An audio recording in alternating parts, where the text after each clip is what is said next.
महाभारत में कुंती पुत्र युधिष्ठिर, अर्जुन और भीम एवं माद्री पुत्र नकुल और सहदेव की पत्नी द्रौपदी थी।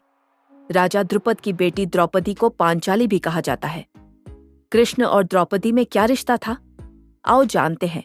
द्रौपदी का मूल नाम कृष्णा था। द्रौपदी का नाम कृष्णा इसलिए था क्योंकि वह भी सांवली थी। भगवान श्री कृष्ण और द्रौपदी अच्छे मित्र थे। द्रौपदी उन्हें सखा तो कृष्ण उन्हें सखी मानते थे। कृष्ण ने द्रौपदी के हर संकट में साथ देकर अपनी दोस्ती का कर्तव्य निभाया था। कहते हैं कि भगवान श्री कृष्ण की मांसपेशियां मृदु परंतु युद्ध के समय विस्तारार्थ हो जाती थीं, इसलिए सामान्यतः लड़कियों के समान दिखने वाला उनका लावण्यमय शरीर युद्ध के समय अत्यंत कठोर दिखाई देने लगता था। कहते हैं कि यही खासियत द्रौपदी के शरीर में भी थी।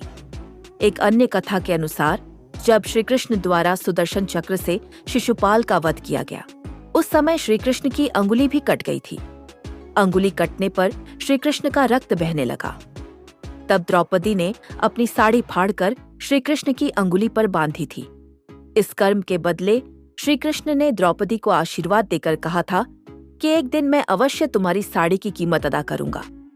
इन कर्मों की वजह से श्री कृष्ण ने द्रौपदी के चीरहरण के समय उनकी साड़ी को इस पुण्य के बदले ब्याज सहित इतना बढ़ाकर लौटा दिया और उनकी लाज बच गई। मित्रों, इनके रिश्ते के बारे में कई अन्य पौराणिक रहस्य है।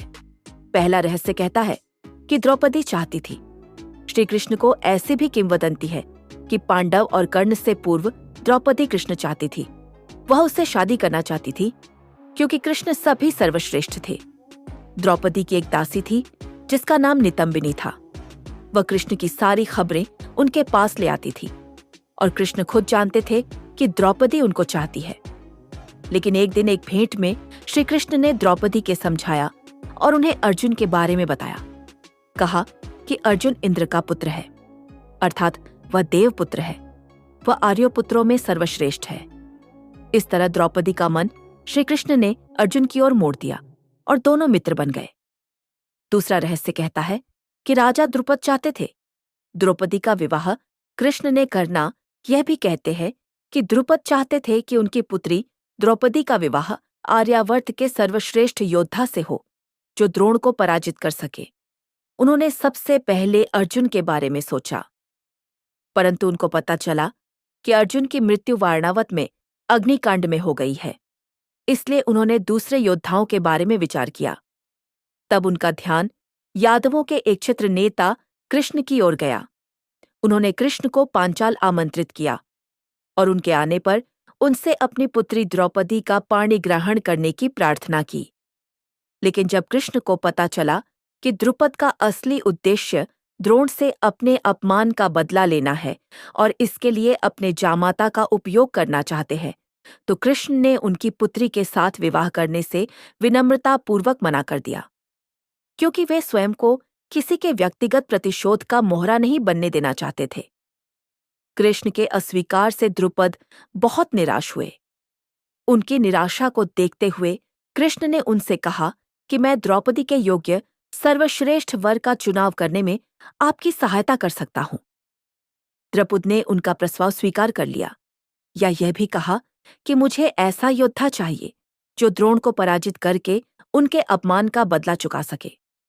तब उन्होंने सलाह दी कि द्रौपदी के स्वयंवर में धनुर्वेद की एक बहुत कठिन प्रतियोगिता रखिए। जो उस प्रतियोगिता में विजयी होगा वह सर्वश्रेष्ठ धनुर्धर होगा। उसके साथ द्रौपदी का विवाह करके आप अपनी इच्छा पूर्ण कर सकते हैं। इसके बाद की कहानी तो आपको पता ही है। अन्य खास बातें। श्री कृष्ण और द्रौपदी दोनों ही सुंदर, सक्षम और वैचारिक रूप से समान थे। दोनों ही एक दूसरे को समझते हैं। यही कारण था कि जब अर्जुन ने श्री कृष्ण की बहन से विवाह किया तो द्रौपदी ने उसे सहज ही स्वीकार कर लिया, अर्थात उसने श्री कृष्ण की बहन को अपनी सहपत्नी के रूप में स्वीकार कर लिया।